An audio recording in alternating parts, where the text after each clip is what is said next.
കാലപ്പൊലിമയിലാളിപ്പടരുമൊരനന്ത തേജസ്സിൻ കാൽക്കളരിൽ ചെന്നടിമ കിടന്നാൽ മോക്ഷപദം സുലഭം.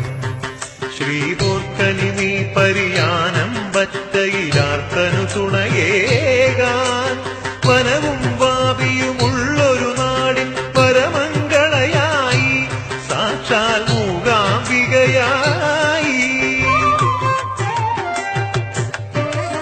കാലപ്പൊലിമയിലാളിപ്പടരുമൊരനന്ത തേജസ്സിൻ കാൽക്കളിരിൽ ചെന്നടിമ കിടന്നാൽ മോക്ഷപദം സുലഭം. ശ്രീപോർക്കലി നീ പരിയാനം ബറ്റയിലാർത്തനു തുണയേകാൻ